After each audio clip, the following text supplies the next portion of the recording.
What's going on, people? Welcome to United View. What's going on? Good evening. Welcome to the full view. It's not quite full at the moment. Cam is on his way. He's probably on a training ground, just finishing off, showing the notebook to a player, explaining to them, where they're going to be, what they have to do. Do you know what I mean? He's got an iPad out. He's got an iPad out like Ollie. He's watching it. Do you know what I mean? And KG has been axed. KG is no longer on the. Actually, let me just stop before it just got. Yeah, before it gets serious again. You know where that's gonna go. Yeah, let's not. He just couldn't make it this week. He's out with his family and stuff like that. He's taking a break from football until probably just in a couple of days' time. But yeah, he just couldn't make the show tonight. But big up, DJ, man. We saying? I'm good, man. Good to be back, and I know. KG's having a break. I had a break for about 2-3 days of Man United, but we got to get back into it, man. We owe the viewers that much. Yeah, 100%. And Owen, Sunday evening, you feeling good? You feeling happy? Ready for the last international game, going into the week where we start gearing up for Watford and Man United action again? I don't want to be a moaner, Flex. Like, first of all, I hate international breaks. I hate international breaks. I hate international breaks going into international breaks where Man United aren't doing well. Because for 2 weeks, it's like, oh, the world's crap. Everything's crap. Stuff comes out. And then it's like, oh, that's crap as well. I was just talking to DJ as well. Then you get people coming up to you going, oh, what's going on with Man United? You're like, I don't want to talk about it. I don't want to talk about it. Watch United View, subscribe, bottom right-hand corner. You see it on there. I'm just, I'm that miserable guy at the moment, honestly. This has changed, Owen. So this is going to be fun. I'm sorry. Yeah. Is this good Sunday vibes we're looking for? I see my roast dinner furious earlier. Stupid. You've overdone these. You've overdone the flipping Yorkshires. What is this? Going mad. Exactly. The gravy was just a bit too hot. I was burning my tongue. I was going, that's on Ollie.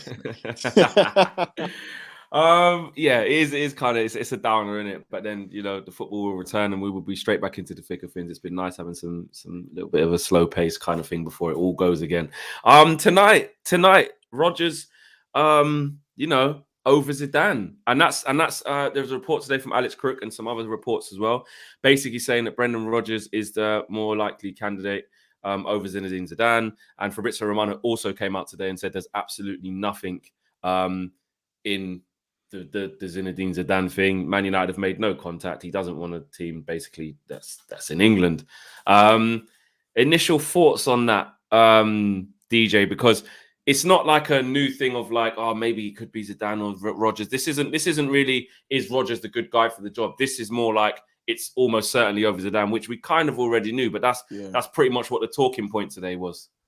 Yeah, I think. And credit to Zidane, obviously the people he's been talking to, he's made it kind of clear. I think he doesn't want to be in management just for a little bit. I think he wants a break or whatever he's planning to do. So these stories, they'll build up a little bit of steam and then kind of be cut short, which is good for our sake. I think, if United are looking at Brendan Rodgers over Zidane, I'm sure we're going to get into the who fits best and all this type of stuff. But I mean, it's clear to me that Rodgers is the front runner, if there is a front runner for this race. Everything's really tentative at the moment. Nothing concrete's been nailed down, but it does look like he might be the one that they're literally putting all the cards on. Owen, does it feel like a very much you knew that already? Not surprised there, or would you have liked to see Man United maybe go a little bit more in for Zidane at all? I don't know if I really ever thought that Man United would be going after Zidane, to be honest. Not the case of like, well, to be honest, don't put anything past this board. I was going to say, because this board doesn't have any ambition. I don't even think they have the ambition to go after Zidane. They were like, oh no, we can't get him anyway, don't bother. I don't even think they would try it. But on top of that, I just think that, I mean, he, like any manager, we've said this a couple of times here, he, like any manager, would look at Manchester United's current squad. Is it perfect? No squad's perfect. But he would look at that squad and go, tell you what, I can do something with that squad. There's no doubt about that. It's got Varane, it's got Ronaldo, and there's got links there. And I think to be honest with you, that's really where the report comes from, isn't it? People go, well, he could, maybe Ronaldo and Varane convince their mate to come over and manage the club, all that kind of stuff. I don't really think Zidane's interested. I mean, going back to even like being linked to Man United, it's a case of would he even want to come to England? Mm-hmm. Also as well, I think from the board's point of view, this is a guy that has left Real Madrid twice and he loves Real Madrid. They're talking about the next person to come and be a part of the project, whatever said project is, whatever part of the plan is.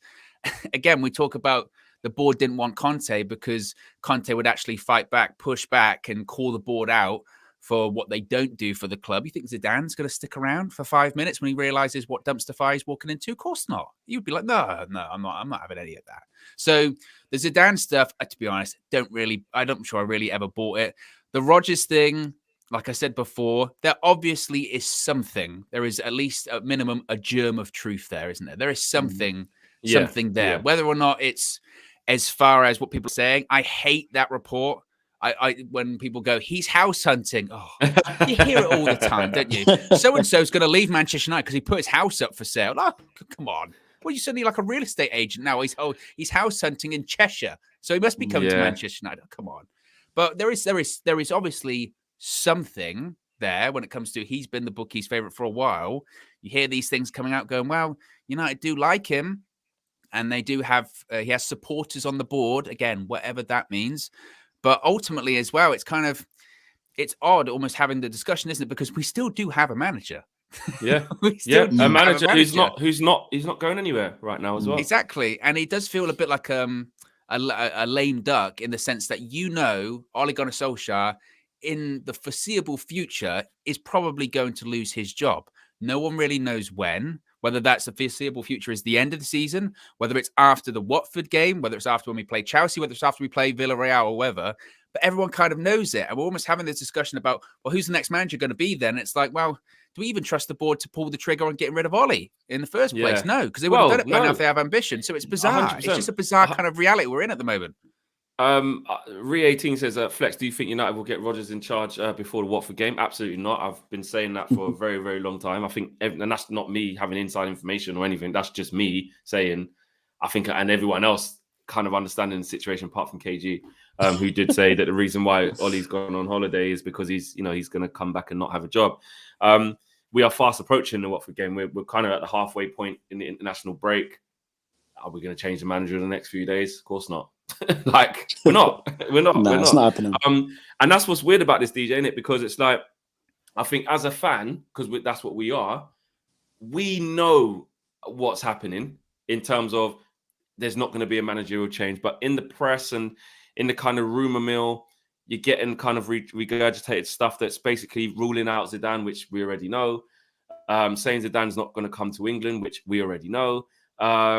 And saying that there's something in the Rodgers, and Rodgers is the most likely if somebody is going to take it, or Pochettino maybe, but it's a kind of end of the season vibe. So, the whole thing of like, talking about, is Ole going to do this? Is he going to be in charge for Watford? We know what the answer is. Yeah. I also kind of think that where these rumors are coming from, there must be something coming from the club. There must be something. There must be an inkling. There must be a feeler that's been put out there to the journos and to the people that claim they're in the know, because Brendan Rodgers for the last 2-3 days, it's literally just been constant reports coming out, and it's all been sort of like a roundabout reports. For example, he's looking in the Cheshire area, he's looking at houses, or people on the board like Brendan Rodgers. So it's kind of like United are starting to now set the wheels in motion for an end of season sort of change.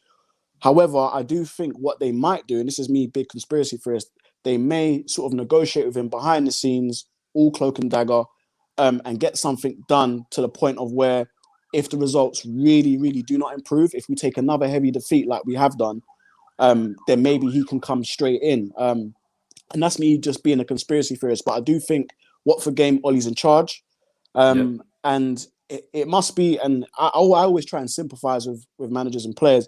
It must be difficult for him because he's definitely seeing this. Like he'll probably come out and say, I haven't seen anything about it. The board haven't spoken to me about it. But he's not stupid. He would have seen some of these reports come out. And, his back truly is against the wall now. And I think we all agreed before the season started, when we looked at this run of fixtures, that this was his test and he doesn't look like he's going to pass it anytime soon. So, if Rodgers is the man that comes in, he's a much better coach, much better coach. And, he can do something with this team. I believe that. Super chat here from Keegan. Big up Keegan, always coming through on the channel, showing love. But I do know that Keegan's not a fan of Rodgers. As much as I hate our football under Ole, I'd stick with Ole over Rodgers. Rodgers is more of the same, and that's how it will be for the next 2 to 3 years. Keegan, you know my thoughts on Rodgers. I'd definitely have him over Ole Gunnar Solskjaer because I feel like by what you're saying, I think you're saying that like Ollie's better than Rodgers then. I don't know. Or are you saying maybe only because you don't see the next 2 to 3 years being any better than this? But I don't know. I beg to differ, man. I think if we had Rodgers instead of Ollie for the next 2 to 3 years, this squad would go forward. I think would be challenging personally. But it's interesting you say that. Owen, do you agree with that? What, that you'd rather have Ollie over Rodgers? No. Yeah, and that this would be more of the same for Rodgers. Yeah, for me, I think we said it before, didn't we? That if you put it this way, like when I think most people had a similar kind of reaction of when they said, okay, the favourite to be the next Manchester United manager is, and everyone went, And they went, Brendan Rodgers, sort of go, yeah. Yeah, that's what it is. Okay. Yeah. And then it's kind of like, but then you think about it over the course of like a few days and you sort of, I don't know if it's a case of like, you convince yourself or you try and win yourself over, or because I've got to the point now, like I don't really pay much attention, to be honest with you, to like the ex-Liverpool manager thing. I know some people are saying, no, you couldn't give it to him because he's a former Liverpool manager. I don't really care, to be honest with you. I really don't. If he just want the best man for the job. Exactly. If he can help Manchester United win things, it doesn't really bother me. Are there better options out there? I think there are. But if it was a point of, right, you can only have Ollie to the end of the season, or you can have Brendan Rodgers whenever it happens, I think most people would probably, maybe not Keegan, but most people would probably pick Brendan Rodgers because he is a good coach. I mean, you were talking about it the other day, Flex, weren't you? When you were saying actually you're a bit confused by the almost the slander of Brendan Rodgers in comparison to, say, like a Ten Hag. Because, and I don't know, is that like a British thing? Do you think? What do you think? A little bit, yeah. I think it is a little bit like that. Like you said, the name, he's got the Northern Irish. The name just isn't glitz and glamour. I think someone said if he added, if he called him Brendan Rodginio or something. Someone said something quite funny and was like, and I was like, Brendan that's basically, Brendan, exactly, Brendan de Rodgers. Maybe it might have a little better ring. It might have a little bit more of a ring to it. Maybe and my thing is that I don't even dislike Erik ten Hag. I think he's a brilliant coach. But I just feel like I don't need to go back to that video. But since you brought it up, it was like I just don't get the whole complete dismissal of Brendan Rodgers. Alanida says theatre of memes at this point, honestly. It does feel a bit like that. And Eagle-Eyed Football says Maguire has to perform now after celebration. Well, actually, DJ, on that, I mean, you haven't really had your say on that. Just quickly, what was your thoughts about, what he was doing? And then on top of that, Gabby Agbonlahor was on TalkSport today, sort of saying he felt like Roy Keane was bullying Harry Maguire for basically having a go at him for saying it was embarrassing, etc. Where did you stand on that, and what are you expecting from Harry, going forward when he gets back? Yeah, man. So I kind of saw it all kind of play out, and me personally, I do think it was a bit cringy because he seems a bit stiff. He didn't even do it with no style on it or anything. He's just a bit stiff in it, but it was a bit cringy to see him do that. But then I think you kind of mentioned it, and I kind of agreed in terms of he doubled down when asked about it. Now, Roy Keane can say whatever he wants, but I would have respected Harry Maguire if he would have come out and said, "Yeah, I did it to the critics." Own it. Do you know what I mean? Yeah, own it. Yeah. I wouldn't have necessarily agreed with him sliding on the floor and him doing that, but I would have respected if he would have stood by his decision and said, "Yeah, that's what I'm doing because I've had it up to here and I need to improve," and blah blah blah. If he went on to say that, but in terms of the whole Roy Keane thing, that's Roy Keane for you. Like it's not like he's just changed. This has been him consistently throughout the time he's been in football.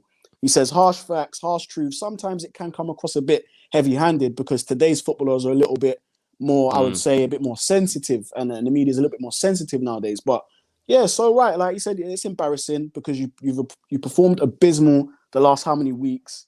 Like that little celebration, what does that mean? Kind of thing. We want to see more. Basically, keep saying, let me see something to warrant that type of celebration.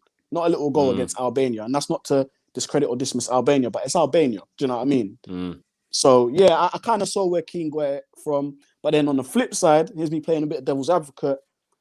If a player scores a goal and he wants to celebrate like that, he can, innit? Let him do what he wants to do. He just scored a goal. Let him do what he wants to do. So I wish Harry would have just said, you know what, I want to celebrate because I want to celebrate. And that's it. And just Do you know what I mean? own the thing. Yeah, nah, just own it. Just own it. Yeah. Yeah. And Leonidas says, people seem to forget Matt Busby also played for both Man City and Liverpool. Former Liverpool manager is not a good reason to not want Rodgers. There you go. And there was another super chat there as well. Where is it gone? There it is. This is from Keegan again. Keegan's come through. Says, do you think he has the pedigree to win anything? If not, why make the change? Another excuse. Owners need testicular fortitude. Get a better manager. I do, Keegan. I know. Yeah, you know, actually, Owen, you can come through on that. Do you think that Rodgers would be good enough to win something with Man United? Because that Keegan's got a point in terms of the next manager we get. This team is ready to win now, which is why I know a lot of other people were really intent on Conte because he can win now. Do you think Rodgers can come in and win now? Because Keegan's got a good question. I mean, he won the FA Cup last season. So again, I think, you know, people that say, because this is the thing with him, they'll say like, oh, Leicester, they bought the top four, right? Bought the top four last 2 years. They did win the FA Cup last season, or they'll go like, you know, Brendan Rodgers at Liverpool, bottled the league at Liverpool. That Liverpool side realistically weren't supposed to win the league. Like they had, they had Luis Suarez in their side. That was it. And realistically, that Liverpool team bottles the league because Steven Gerrard fell over. I mean, they did bottle the next game in fairness against Crystal Palace, but he is a good coach. He is a good coach. I get what people's reservations are. I had them myself. Like I said, my initial gut reaction was, because again, you think, well, that squad should be capable. The board are saying that. The board are saying that they think that squad is capable of winning things. But I think he's capable of winning things at Man United. I do. And the idea of, well, we shouldn't make the change then because Brendan Rodgers might not be capable of winning things. But Ole Gunnar Solskjaer's kind of proven he's not capable of winning things either, as well. So, and to touch on the Harry Maguire thing as well, I thought it was ridiculous, to be honest with you. I thought it was. Yeah, what was your thing on it? Okay, come on, Flex. It was silly, wasn't it? I mean, silencing your haters, scoring a goal for England against Albania at Wembley. I'm not going to go in as hard as Roy Keane did, but it is embarrassing. Like, who did he silence? If anything, he just riled up the crazies even more. How is that silencing anyone? He didn't do anything and put fingers in the ears going, oh, see, look, I scored against Albania. For those of you who doubted me, I scored against Albania at Wembley. That was silence. Oh, come on. That's not. And then, like I said, after the game comes out, wasn't directed towards anyone. He couldn't get his fingers in his ear quick enough. You see him before he even got on his knees. He got his fingers in his ears, going, He's done it twice. Yeah, he did that while exactly. Running, then slid and then did it again. Yeah, he didn't even miss his ears. That kind of sums him up at the moment. He's giving it that. He's going, oh, they're here. No style. He's just so rigid with it as well. It's like when you see someone that can't dance in it and they're trying, like you're like, yo, just stick to. I don't know what you can stick to because he ain't that good a defender at the moment. So, Yannick says that Rodgers won nothing. If Ollie leaves but Carrick, McKenna and company stays, nothing's going to change and it'll be the same as the past years. Glazers, get out of here. Thanks for super chat there, Yannick. And another one from AU. And AU says, we'll get pushed the British agenda / cultural reset nonsense with Rodgers. It's the only plan the board have. We need a fresh set of eyes and ideas. I do think there is an element of Brendan Rodgers that can bring in like the whole it fits the British thing. It will be happy with the Glazers. It kind of just will fit in quite nicely. We got Cam here as well. Big up Cam coming through. Good, Cam? Yeah, not bad. How are you? Yeah, we're all good, man. Good to have you, bro. Good to have you. I was just talking about the Rodgers situation. I'm sure just chime in straight after. Because it's Rodgers over Zidane, because the report today was basically Brendan Rodgers is more likely to become the manager, and Fabrizio Romano was obviously, detaching Zinedine Zidane from the job. So we've just been talking about that. But what I was saying is that I do feel like there is a bit about the Rodgers thing is, yeah, he can be quite Glazerish. And I don't mean by him not like just following suit, but I mean, it's someone that they would quite like. It's British. Yeah. It keeps that kind of thing going. And he maybe won't rustle feathers like a Conte was a complete contrast to that. It was like he was going to come in, shake shit up, say what he wants to say. Do you know what I mean? But I think that's why some people are like maybe a little bit against the Rodgers thing. But the whole new eyes and ideas thing, like I said, if Ten Hag comes here, he's not bringing the Ajax structure with him. Yeah. He's not bringing the Ajax whole setup with with the scouting system and the way their philosophy is to play football with Edwin van der Sar and Mark Overmars and all of these things that help facilitate Ten Hag in Ajax, which is brilliant. All those things ain't going to be here. So you have to think of a different type of Eric Ten Hag. Is what my thing is. And there's a super chat here from Aidan. If you spend more than 100 million, you expect to be challenging for the league. Rodgers did and came sixth. I don't know though. It depends who. At Leicester, with the caliber of players they've been buying with that 100 million, they got 80 million for Harry Maguire and put a lot of it into their training complex and stuff like that. Like it's a whole different. You can't say if Leicester spend 100 million, they should be expecting to challenge for the league in this climate. I don't know. I think that's a bit. Especially when their money went on other stuff. Challenge for the league? Exactly. I don't know. Unless they got some owners like the Man City situation or the Newcastle situation where year on year they were literally spending 250 million in a transfer window every time and trying to get top notch players.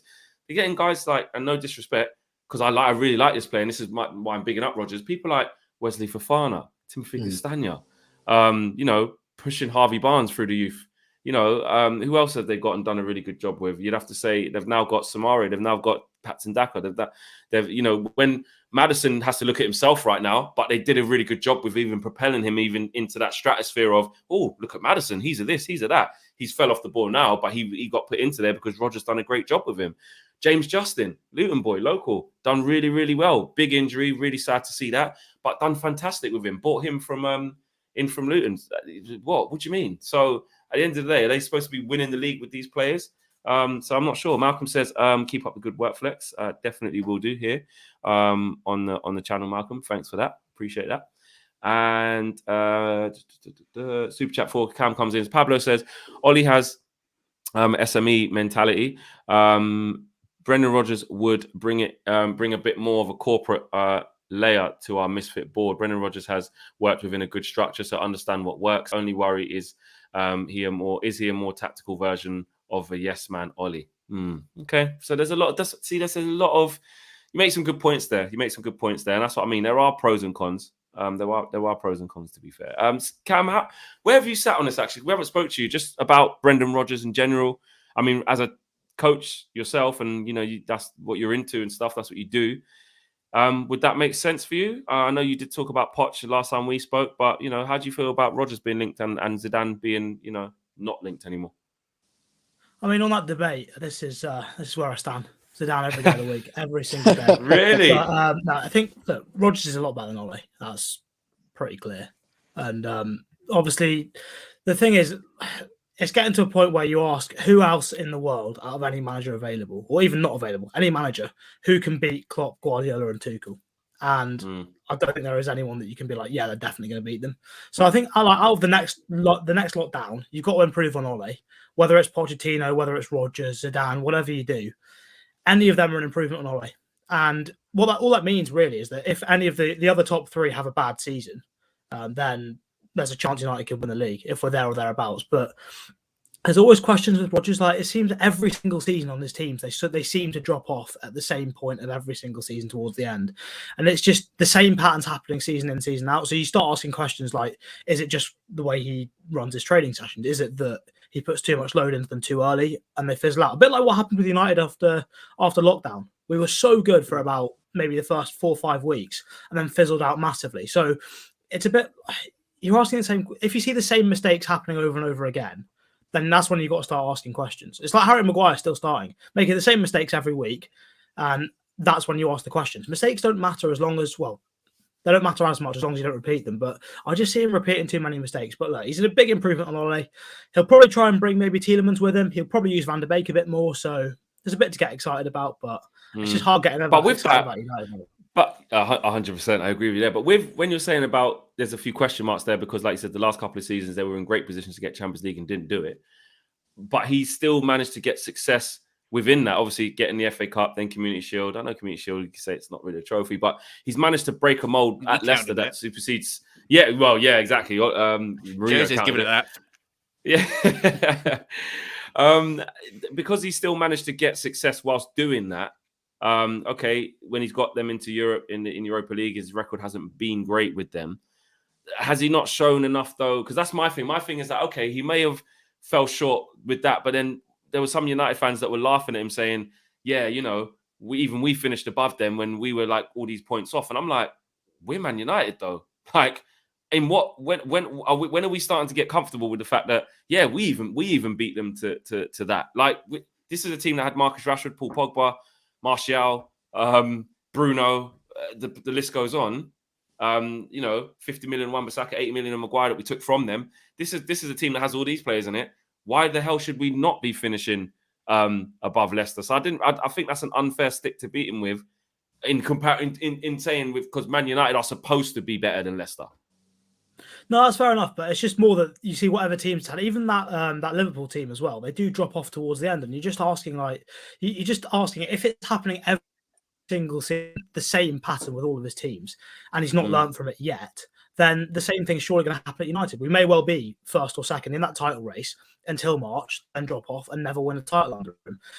It's just. Maybe it's a bit of an unfair stick to beat him with because we've not seen since that Liverpool job. Obviously, the Leicester jobs have been a bit harder. He's not really he's not been back at an elite club that's expected to challenge 4 titles. But I don't know. I see when they see the same patterns, it's a bit of a red flag. I think I'm getting to the point now as well where, you know, we've got Ronaldo. He's not here forever. He's here for 2 or 3 seasons. Just get in someone who's going to get the best out of him and just push everything we have at winning a title in the next couple of years. Because so for you, is that Zidane? Is that Zidane then? I think so. Yeah.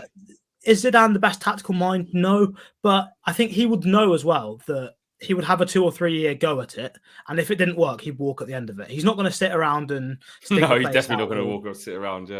Yeah, he's not going to do what Jose's done and sort of leave the club in a mess. Not going to do what Conte does and leave it in a slightly less bad mess than Jose. He'll leave at the end of it, and if it doesn't work out, then it doesn't work out. But I just think when you've got someone like Ronaldo at your club legend, only here for a couple more seasons, just throw everything you possibly can at it.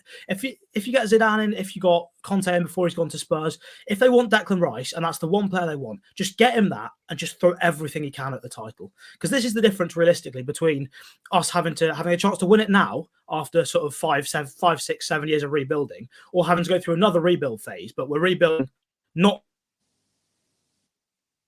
just had, but we've had 15 years ago, at which point it's so far away that you're just like, well, you've got to redo the whole thing. It's not a rebuild at that point. It's a brand new project. So I think it's the difference between making something out of this lot and something completely new. Because we got the squad to do it. Your internet connection went a little bit there, but I think we heard most of what you said. Aidan says Rodgers' quote was when he was Liverpool manager. And Mardi, thanks for the contribution. No words, just contribution there. And Imasha says, how will Ollie last? Rodgers in, or how long will Ollie last? I think until the next disaster happens. I don't think there can be another disaster and he survives it. I think that the board, what we do clearly know, DJ or Owen, feel free to come in on this, obviously. Now, I think what we can clearly all agree on is that they want to maybe wait to the end of the season. They're really reluctant to try and go for it. They didn't have a plan in place, and they're still probably hinging on Ollie. Okay, beat Watford, maybe beat Villarreal, maybe get a decent result against Chelsea. All of a sudden, it might look a bit different. It calms it down. Maybe Ollie can go on a run again, and if he doesn't win anything by the end of the season, we change it. But I just think the next disaster, if this next 4 games doesn't go well again, I think surely that would have to be it. Yeah, I think Europe will force their hand, personally. I think that's maybe one of the other little... But we're going to scrape out of that, though. I think we'll scrape out of that group. Probably get a draw against Villarreal and then beat Young Boys. Yeah, potentially, Potentially we'll scrape out of that. But I think if we don't, that's going to force their hand. It has to force their definitely. hand. Yeah, definitely. And I think that's one of maybe the sticking points as to why he hasn't gone yet. He hasn't walked. I think that's what they're looking at. We're still in Europe. We'll see how we go with that. And I think they're just doing it game by game basis, because, if you lose if we get knocked out of Europe, it's like, what's left? There's nothing really left for him to do after that. Like, he's literally just all his eggs are cracked now. So it's done. So they would have no choice but to move on. Yeah. You say as well about like the next disaster, like it'll be the next disaster. But again, I don't want to be that like negative Debbie Downer, but the next disaster feel like it's the next game. It really does feel like that at the moment because it could be. It could be like we could go to Watford like this time next week because it's on a Saturday, isn't it? The Watford game. Yeah. We could be talking about like the next day being like, well, that was embarrassing again, or we could be talking about we won, but we got to play Villarreal and Chelsea. That's going to be embarrassing. It's like it feels like that, and that's what it feels like when it comes to Ollie at the moment and a new manager and the board. The fact we're having this discussion about when is he going to go implies that we all know he's going to go relatively soon. It's just a case of when. And that's crazy. It's like we're driving a car. We know it's going to crash at some point, but we're waiting for it to happen anyway. How crazy is that? We're delaying the inevitable. Stop the car. Don't crash. Get out. Don't do that. Don't crash your car on purpose. That's what it feels like at the moment. The next disaster, next game, around the corner. It's crazy. Marty says, at Heathrow Airport, and I spotted Rodgers in arrivals today. I asked him for a photo, and he said no because he's on private business with his agent. Marty Khan in the know. Fair enough. Well, keep tracking him, Marty. Keep tracking him. Maybe you can track the plane Rodgers down, see watch. where he's going. Yeah, do you know what I mean? Get on the Rodgers watch, bro. Maybe you might get some information. And Red Baron, big up Red Baron, says ultimately the foundation of the club is what needs to be changed, which is depressing because we are in the hands of the Glazers. We need revolution, and that's 100%. And that's what I mean. Like getting the amazing tactical manager because of how Ajax is run. This is back to the Ten Hag situation. I just don't see that whole. You can't just take one of the components out of that well-oiled machine and bring it to Manchester United and expect him to work miracles. The reason why I think he works so well is because he has that structure. Cam, well, actually, on the Ten Hag situation, how did you feel about that as well? Well, how do you feel about that, shall I say? I mean, yeah, I think that's basically the same as you. Like, you could bring him in, but he's got a lot of work to do to get us anywhere near what Ajax are doing. I think it's a bit. Ajax, sometimes it's a bit of a false representation because their whole club, right from the ground up, teaches the players to play a certain way. And whatever manager comes in, it's expected that you then play that way. I think Ten Hag would have been absolutely perfect for Barcelona. If he'd gone there, he would have been brilliant. They probably couldn't have afforded him in this current state, to be fair, but he would have been perfect for them. But I think at United, he'd definitely do a good job. I think it would take him a while to get things done. And what I actually find interesting, when Pep Guardiola first came to City, in that first season, the number of mistakes they made playing out the back that cost them. Loads. Everyone was telling him, stop doing it. You haven't got the players to do it. Oh, do you remember? Was it he got hate from everywhere. At United, that's magnified by 100. Zabaleta. If he's at United, do you think he actually makes it through that first season?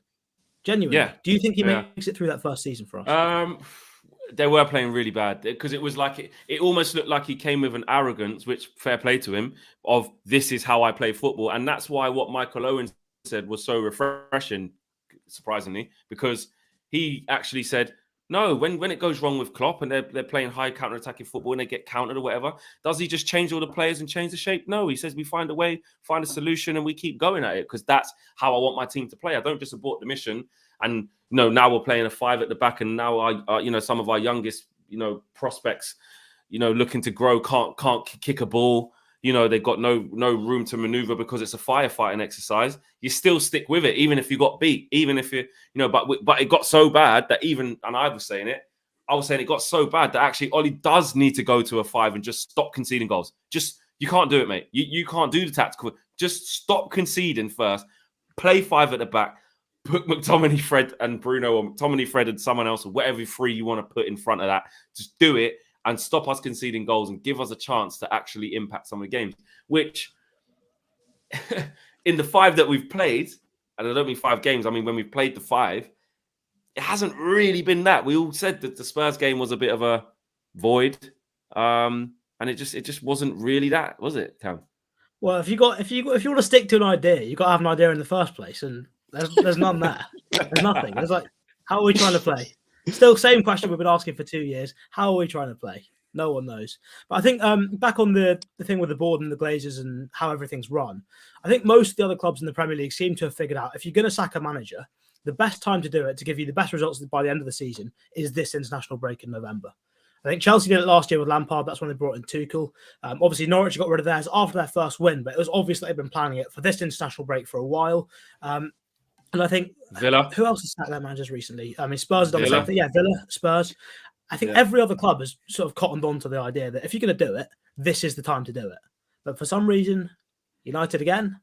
Nope, we don't do it. It's I don't know what it is. It's terrible. Every single little advancement that anyone else makes in football, United just sit there, ignore it, and react 15 years later. It's so bad. What do you make of the players? Well, Ollie's being off. What do you make of them being off? You know, there's one side of it being that, you know, sometimes when the heat is really on, you just need a couple of days. run out the kitchen, get out. Like Owen says, don't wait for it to burn down. Get out.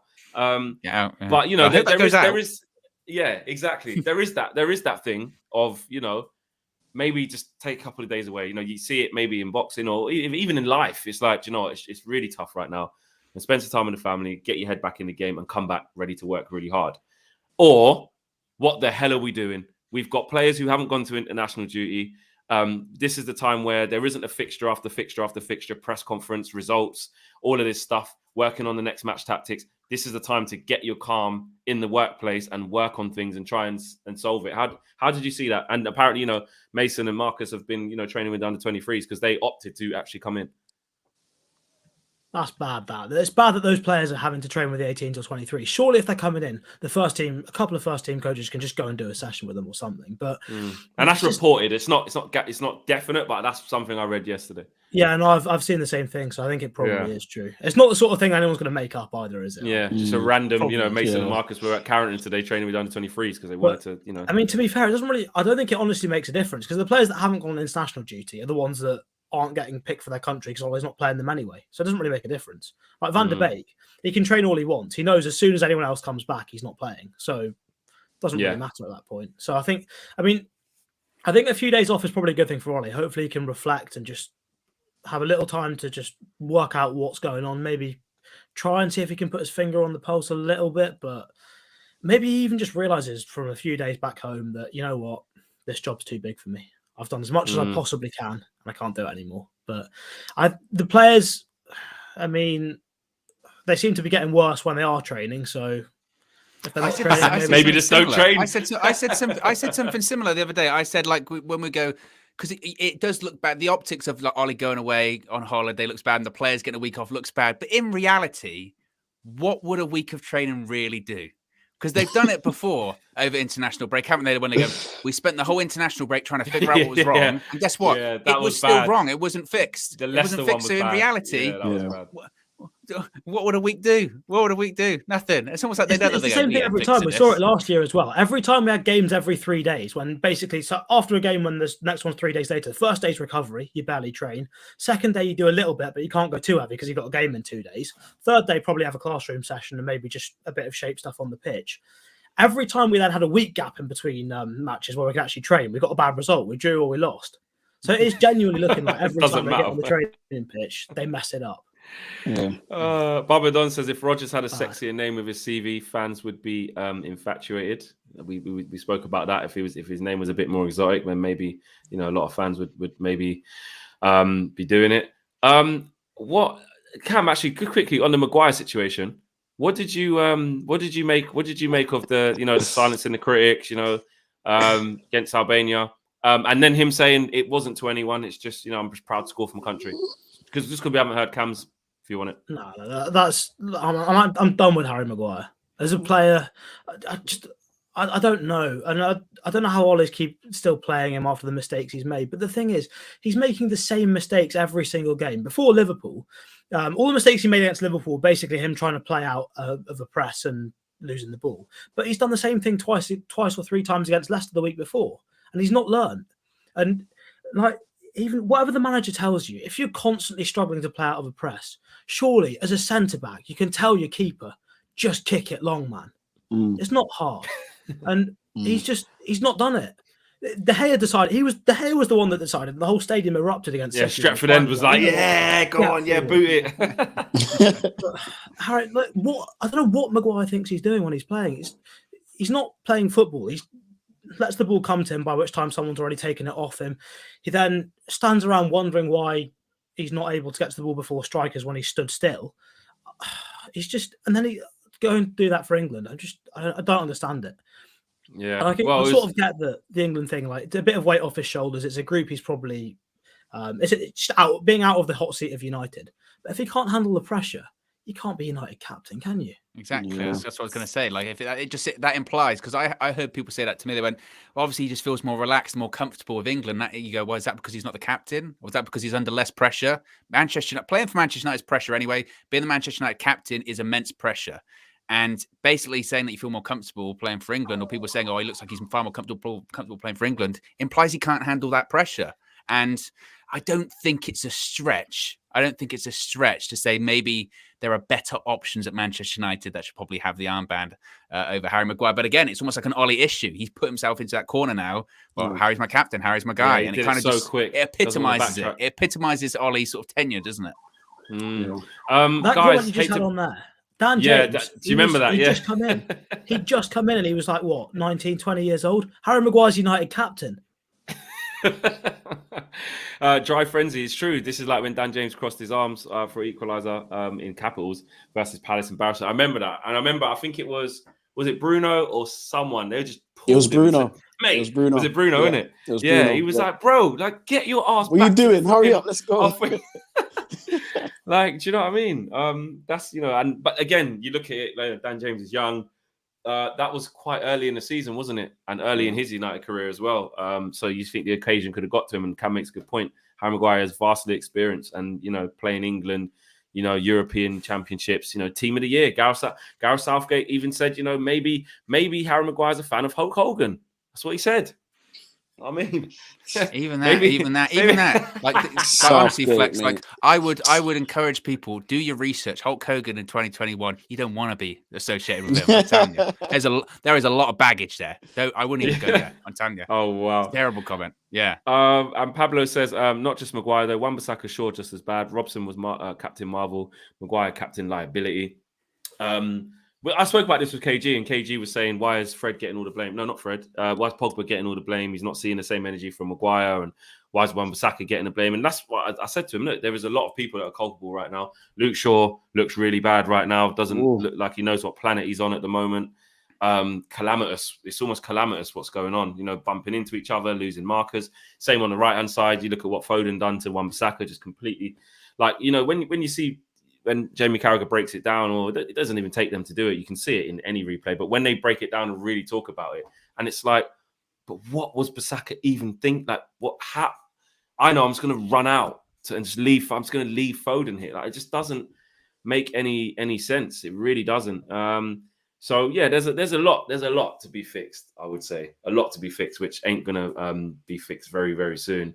Just quickly, we've got nearly 2,000 people watching, and you know what I'm gonna say.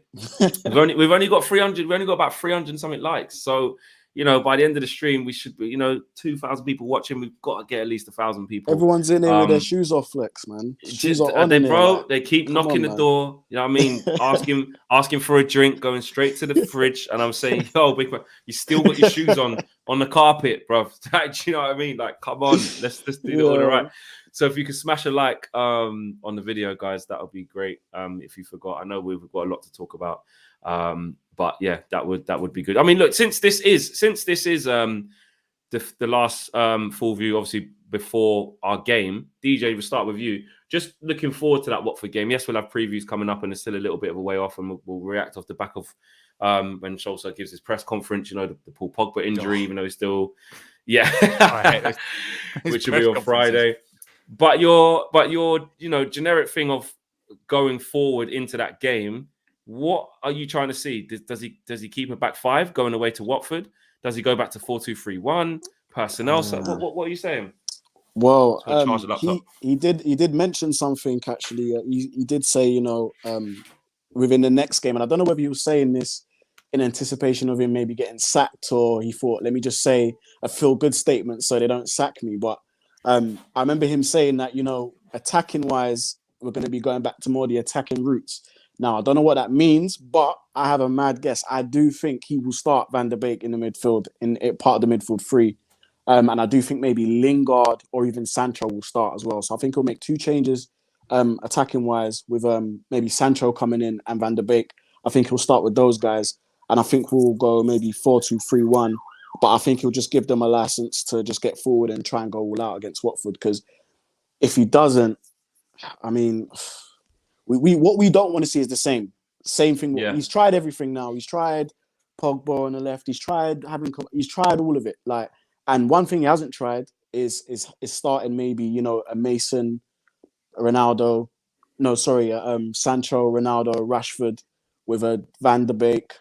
I was gonna say Fred, you know, wow, Fernandez, wow, Fernandez, and maybe a McTominay or a Matic. Like, he does need to change it up now. We need to see something different, and I think he alluded to that just before the international break. But again, I don't know whether he was saying that because he was thinking, oh my gosh, like, I'm going to get sacked in a couple of days. I need to say something that's going to get everyone thinking, oh, okay, give him another chance. So I do suspect there's going to be changes. If he doesn't make changes and we see McFred and all this other stuff, he's just dooming himself, like literally dooming himself. Like, nah, not for me, man. Cam, you know, against Arsenal, Watford basically played like a 4-1-4-1 or 4-5-1, really. You know, camped in, trying to make it difficult for Arsenal, trying to, you know, just sit in there, be tough to beat. And look, Arsenal just about did it. There was some controversial decisions and thing, whatever. But that's how they're going to play against us. Ranieri's going to have them sitting back against us, probably, you know, try and hit us on the counter. And say, look, United are probably not the best at breaking teams down right now. So if we go there with our back five, with a 3 in front, are we in trouble? Depends if Jadon Sancho turns out to be the greatest right wing back in the history of football. I was going to say, that's what I was going to say. That's actually where we're at this point. Just chuck everything anywhere. But I think it's like what DJ was saying. What Ole's got to do now is what he did when he first came in.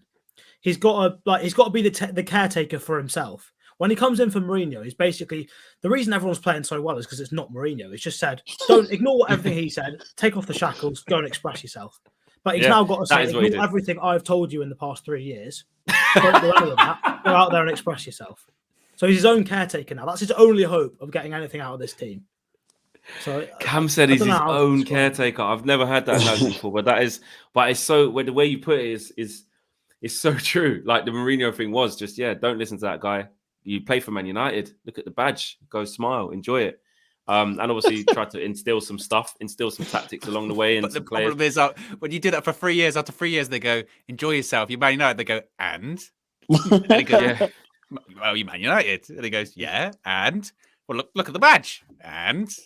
That's Ollie's answer to everything. Ollie's answer to everything. That's the tactic. You're Manchester United. You play for Manchester United. Do you know what? Mean at this point? I have to say, they banished him from the press conferences. I think the journalist who asked him about the philosophy and that, and I just feel like that answer said way more than we can sometimes let on, because it was like you asked about tactics and how the reason you set this up, and you get such a detailed, articulate answer from the likes of a Pep, a Klopp, a Tuchel, even a Graham Potter. Like you really do, you know, well, this is what we tried to do. We wanted our fullbacks doing this. We wanted that. Even Dean Smith would do it at times. You know, it doesn't matter. A lot of but then Ollie was just so kind of... So basic, innit?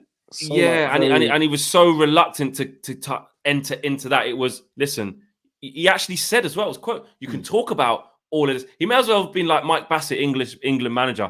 What about all that? What about all that bollocks? All that, all this, you know, cones and this man's got to go here. You get across that white line, and it's EU wants it most wins. The Del Boy. Do you know what I mean? Like, it just felt honestly a little bit like that, and that was for me quite deflating, because I was like, it just epitomizes, and that's sad to see. I don't want Ollie to be that way. I don't want it to be like that, and I know he's not going to be a Conte running around. I'm not saying his character, he could be the most calmest guy, never say a word, but can be very meticulous, and we can see what his team's trying to do, and he can be quite reserved. I'm not saying he has to be running around like Simeone. I'm not saying that.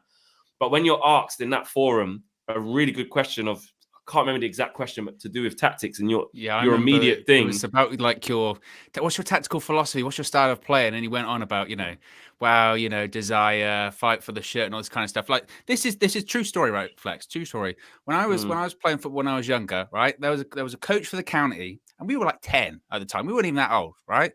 There used to be a coach that all he would say is rhetorical questions. I'm not making this up, right? But all he would say is rhetorical questions.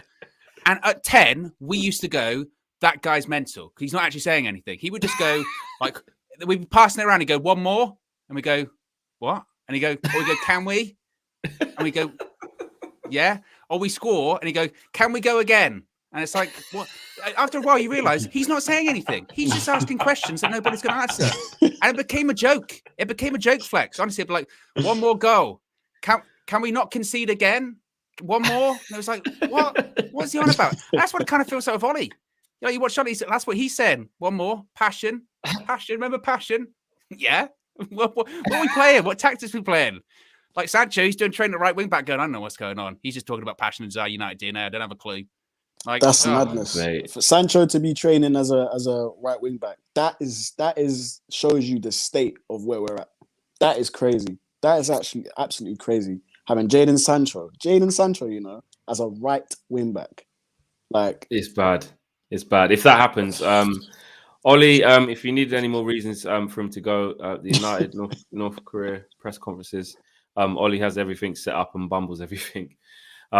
Basically, just saying it's all there. It's all kind of dictated to what they kind of want to spin and what they want to say. Cam, yeah, for you going into that game though, Cam, if it goes wrong against Watford, is there a change then? Is it? I was asking myself the same thing about the City game, and the Atlanta game as well, to be honest. It's not going to happen, is it? Yeah. I don't think anyone knows. Probably not. I think what I want to see against Watford, though, is I want to see him actually make a choice now. I think if he's going to keep this 4-3-3 or 4-2-3-1, which it sounds like he's going to do, make a choice on whether you want. We lost him. Is he there? You there? Yeah, I lagged out slightly. Okay. Make a choice on what, sorry? Yeah, make a choice on how he wants to play. If he's going to go with this 4-3-3 or the 4-2-3-1, do you want your wingers to help create chances, or do you want them to be goal scorers? Are you going to go with Rashford and Greenwood, or maybe Lingard and Sancho, or Martial and Sancho? Yeah. If you want people that can actually link up, fine, then you can go with that as a 4-3-3. But if you want 3 goal scorers up front, you've got to come up with some other way of creating chances other than just give it to Bruno and hope he does something, because it just doesn't work. Otherwise, then we end up with 3 players who don't track back, gives us a problem, and 3 players that are just standing there waiting for the ball and nothing's coming to them, because obviously you can't have 3 goal scorers all on the ball at the same time. There's only one ball in football. So I think he's got to make a choice on that at some point. But when he first came in, he was given all this about sort of high and wide wingers, high and wide fullbacks, all that sort of stuff. It's gone. It's almost like he's just questioning himself completely now. And he's gone back on everything he wanted to do. And he doesn't know how to solve it. It's like he knows he's a level below Pep Guardiola. I said that as 2 different people. Pep Guardiola, Thomas Tuchel, and he knows he's a level. Like, well, I'm not sure. I'm not confident to stick to what I was thinking. So he knows he's lost, but he doesn't know how to find himself. Yeah, I don't know what else to say. Your internet was in a bit of a madness, but again, we heard most of what you were saying. Basically, he's second guessing himself. I do agree. Like I said, I said it. I think in the last match reaction we done. What game was it? Oh yeah, City. I said it. Ollie's taking us backwards. Feels like he's going to undo some of the good stuff that he's done the longer it stays. But we have to wait and see how that one pans out. Last sort of section of the show, I did want to talk a little bit about Paul Pogba, because obviously he might be out for this 8 to 10 weeks. We don't know. He hasn't come back yet and been assessed or whatever. Well, he says he's being assessed, but we haven't had an update. Owen, is it? Look, people are saying, "Oh, good riddance," and there were some people saying, "Oh, yeah, good." All this stuff. Obviously, I know you don't think that, but what are your thoughts if he is out for that long a time? Because then he hasn't sorted out his contract situation. If you don't play for like 2 months plus, that takes you into the new year. God, a lot of things can change. It just how are you seeing the Pogba situation right now, and how does it change what you're thinking, seeing this long-term injury, if it's a long-term injury? It's the same as it was before, Flex. The Pogba pantomime will continue. It will run on and on and on and on. It's the longest show on Broadway, or the equivalent of Manchester, and it's never ending to the end of the season. I'm not, honestly, the other day, so he was going to play for France. Of course, he pulled up when he was training, when he had that shot, he pulled up. And within like 24 hours, there was the report saying that he wasn't hiding his desire privately to stay at Manchester United, which kind of is an oxymoron, because if I'm not hiding my desire, but privately, so you're still hiding your desire. That's kind of like, whatever. And then within hours, it was a case of, but I've talked to Mino Raiola and I would be open to going to Juventus.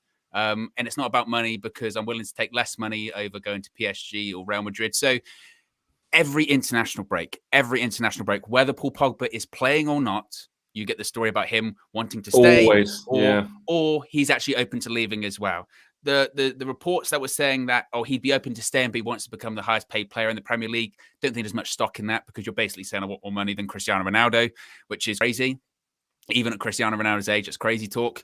As far as his future, my opinion on it is the same as it's ever been. I think it will go on and on and on to the end of the season. I don't think it's about money, because I think if it was about money, I think Paul Pogba would have signed his contract already. If it was about money, he would only pick Manchester United. Manchester United would give him arguably more money than Juventus. Madrid, they're going to be going after Mbappe next season anyway. So what does their budget look like? PSG, of course, we know there's money there, but I don't think it's about that. I genuinely think it's about success. I think that he is just waiting out to the end of the season. At the end of the season, he will look around and say, how close are Manchester United to actually competing or winning things? At the moment, not at all. That's the problem. Not at all. But like you said, in the case of just a couple of months, let alone to the end of the season, things can change. We might be looking at a completely different Manchester United in terms of a different coach and a different kind of philosophy around playing at the club. So I think this is going to rumble on and on. And I know it's the same answer, but that's the Paul Pogba pantomime. It is. It will just rumble on and on and on. There will be more stories that Managerial will come out again, preferably before a big game. Definitely. Preferably for a game that's, and it will rumble on. But that's the Paul Pogba show. That's what it is. And again, with him, like, he could come out and say stuff, but he won't really. There was other things saying basically he lives in his bubble and he doesn't really listen to the criticism, which again, I kind of go, I can kind of believe that. But at the same time, he did come out when there were lies about him. So he's not completely in a bubble as well. Yeah. So he's human. He's exactly. If you go into that Pogba forest, you'll get lost in it very, very quickly. So you just kind of have to sort of take a step back and just go, okay, and just exactly. Yeah. Show says all these myths created about Ollie's reign have come part this season. We've gone full circle and back where we were 3 years ago. Zero progress. So Show even saying there hasn't been any progress. I still think you've got to look at the squad that we've got, and the reason why we're getting so angry is not because we're saying this squad needs more time to develop to be able to try and win something. So that is progress, because the squad that he walked into is a lot better than it was now. I do agree, like I said last time, I still think there's some players in it that if another manager comes in, they won't fancy. But by and large, with what we had when Ollie came in, there is progress, and that's why we're kind of so animated that we're falling off the boil, because this team should be doing better than it is with the players that we got. Cam, what's your thoughts about the Pogba situation if he's out long term? Does it change anything? Does it maybe make Ollie, like you say, maybe lean towards a Van der Beek if he's going to be out for a while? Is it still just McTominay and Fred Settins, or Matic if you need it? Hopefully Donny gets his chance, but I think we've seen enough times what makes Paul Pogba work. In the midfield, we've seen how you can get him to work. For France, they give him Kante alongside him and then another player in midfield covering him. That's what you've got to do if you want him to work, and it doesn't look like Ollie's prepared to do it. So at that point, you may as well just get rid of him, because if you're not going to play him the way that gets the most out of him, then there's no point playing him at all. He's one of those players where I think if you want to get the most out of him, you've got to help him when you're in the first 2/3 of the pitch. You've got to tell him what to do and build up, give him some rehearsed patterns, and then when he gets into the middle third and final third, let him do his thing, because that's where he can pull out those brilliant passes. But it's just near his own goal. If he loses the ball there, he's not going to win it back quickly enough, and he can be a bit lax in possession. He can get himself pressed. So he's a liability. I actually do think Pogba, people might not like to hear this, but in terms of what you need in a central midfield player to be disciplined, to be organised and stuff like that, Paul Pogba possesses attributes that some players could only dream of. But in terms of just the basics of how to look after the ball and having that system around him, he can be a liability in a team like ours. If he was in the system of City with proper cohesive units and like you said, exactly what you said, people protecting him to let him go and do his things, fine. But when you try and put that onto Pogba, which is actually just the basics of midfield, though, because he can do all the amazing stuff, but just the basics of release it, don't wait too long, rolling it under your stud, trying to take a little bit, letting players run off you. He's not disciplined in that. He never has. It's not him. It's just not him as a player. Yeah, exactly. I mean, when we see him, when we watch him every week, you can see that he likes to feel contact first before he then moves the ball out. Yeah. And sometimes if people are pressing you, you're going to lose it. If you do that in your own third, which sometimes it's him taking too long. Other times it's him not knowing what he's supposed to do, and because it's not an organised pattern like you see in a lot of the other clubs in the way they build up. Sometimes that's just coming from the team around him. If there's no obvious passing option, or if the only passing option is Wan-Bissaka, he's going to be like, "Oh, do I have to give it him?" Because genuinely, it sounds bad, but there are times when I can't remember who it was against. I think it might be one of the Champions League games. McTominay produced this insane ball through to Ronaldo, like brilliantly threaded pass. The only reason he played it was because the only other option was Wan-Bissaka. That ball to Ronaldo, 99% of the time, McTominay does not even think about playing that if it's anyone else other than Wan-Bissaka. But he's like, if I give it to Wan-Bissaka, I've got to run 20 yards back because he's going to lose it, or I'm going to have it right back, but with more pressure on me than before. So.